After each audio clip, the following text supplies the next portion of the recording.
Publicly thank them. A lot of times, and having been a former legislator, I know at times state employees can often get criticized, as Richard and I were talking about the highway department holding up traffic this morning, standing around looking pretty out on the highway. State employees, and many of you in this room fall in that category, are often criticized wrongly for bureaucrats or whatever the label of the day might be. The opportunity I've had the last several months in working at ADHE and with our staff totally does away with any stereotype that anybody could ever lay at state employees. I am fortunate and blessed to have some wonderful people to work with each and every day who are very intent on our mission and the agenda that we have ahead of us, and who give it 100% each and every day. And for the last month, they've been doing double time. As you know, we inherited processing a few scholarships last year. And so everyone for the last month or so has been doing not only their own job, but another job.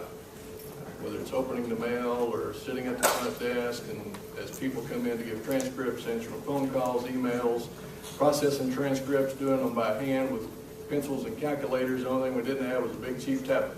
We're going to get some for next year just in case. But they've done double time, and we have met our goal in terms of having those scholarships processed by July 1. We met that last week. I always want to take the chance to thank our staff for all that you do and how much I want them to know I appreciate them. So, having said that, welcome again. I hope it's going to be a celebration for you, to those who have been involved with Bridges to Sustainable Communities. It's important for us as an agency to be involved and engaged in the community, involved with our institutions and working with the institutions to become more involved in their own communities. Having been a legislator and an economic developer, understanding the importance of community resources and linking those resources to the citizens of a community are very vital and important. One thing I always said for many years, one of the biggest problems we've had in Arkansas is we have a lot of great things going on in a lot of different places around the state, and the problem was nobody ever knew that somebody else was doing something. You'd have a great program in South Arkansas that nobody in North Arkansas had any clue about.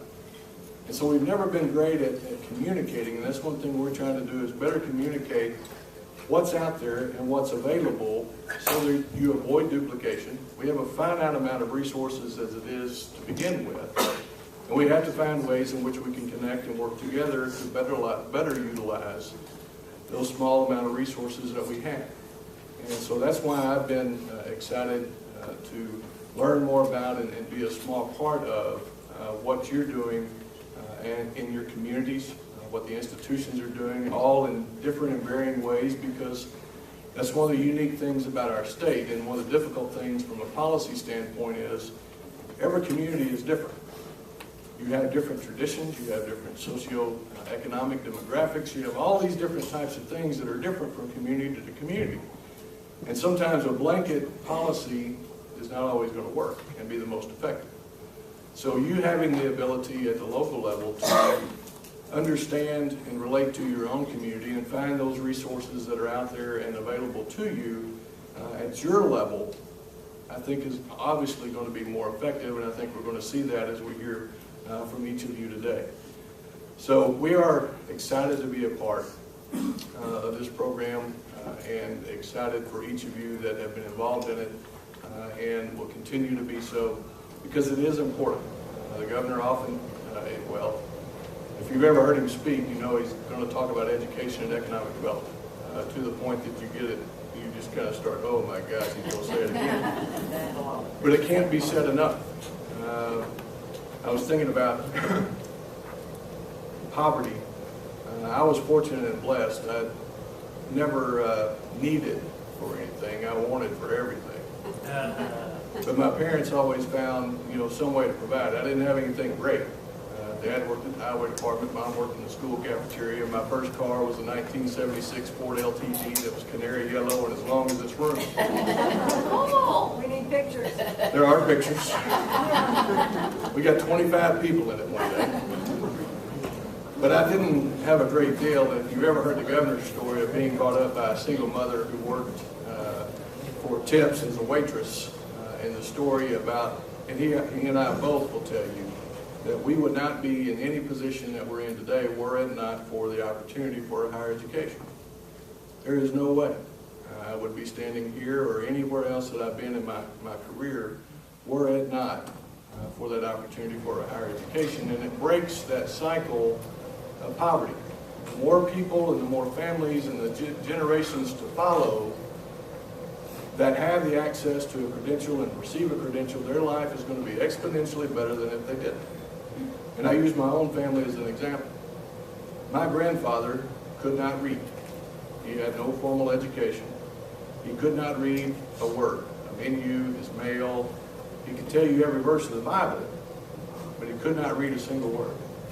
My father quit the 8th grade to join the United States Navy and fight in World War II, and 30 years later, to set an example for his 6 children, he went back and got his GED. And he pushed and pushed upon each of us the importance of going forward and getting an education, to the point the day I was born, he started taking out $50 savings bonds from his paycheck to pay for me to go to college. We cleaned our church. I had my first job at the age of 5. That's why I can clean a toilet like you've never seen. You could shine anything on that thing. It's going to be shiny. But it instilled in me that first, that's not the job I want the rest of my life. But secondly, the importance that if you want anything, you have to go earn it. It's not going to be given to you in most cases. But they sacrificed. And I wasn't the greatest student in high school. I've always told the story. I was in that half of the class that made the top half possible. Had nothing to do with my teachers, my school, or my community. It was me. But I ended up graduating from ASU with its highest honor. And now, a few weeks ago, my cousin received her PhD. So in just a few years, we have gone from someone totally illiterate to his great-granddaughter having a PhD in environmental dynamics.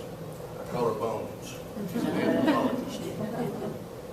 But just that change from generation to generation has changed our family forever. And that is the same way with families in your community. If you can just get the first one, then the next one's going to come along, because they're going to realize the importance. And that's one thing when we did the first ever workforce improvement grant targeted toward non-traditionals. I would receive cards back from recipients saying, "Thank you for the scholarship. I am now an example to my children." Because I'm sitting at a dinner table with my kids doing homework. And they now realize the importance of their education. So it's about breaking that cycle of poverty and utilizing all the resources at our disposal to make that happen.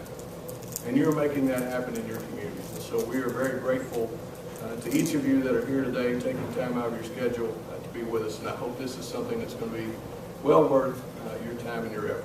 So next I'm going to ask Melissa West and Dr. Rosa, if they will come up. We're going to make some presentations, and I'm going to let them say anything they want to say as they make them. Thank you, Director Broadway. The first college that we want to recognize is Phillips Community College. Who is here from Phillips? Kim Ross. Great. We're going to take a picture, and it's only appropriate that we start with Phillips because Phillips has a long-standing relationship. No, y'all go ahead. Long-standing relationship with the work in the area of poverty. Kim's coming. Yeah. The others. Oh. The other Kim. Well, she's from Phillips. Yeah. You're right. I told you, Kim, you were going to get involved in this. 1, 2, 3. One more so everybody's eyes are open. 1, 2, 3. We're documenting for history. You understand that, don't you? And the website. And the website, which is history. So Phillips has done an outstanding job, and we have learned a lot from them over the course of time because of the work that they did initially in the area of Bridges Out of Poverty. The next one we want to recognize is Arkansas Tech, the Ozark campus. I know Dr. Joe's here and your staff. Well, we want you and all your people. Do the whole, do the We whole want all of yes. you. We want Richard, we want everybody. Come on, Richard. Richard and Linda and Sandy. Yeah, That's we all. want everybody. But I really wanted. We just want to celebrate that you. We want to celebrate the fact that you got out of traffic. Yeah, we hope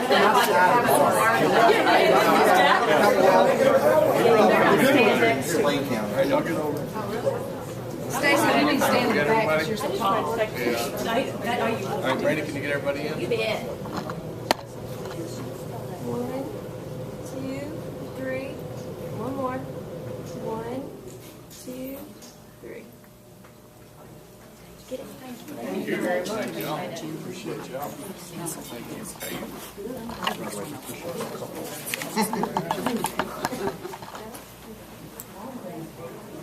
And the other one we want to recognize is the small but mighty Ozarka College.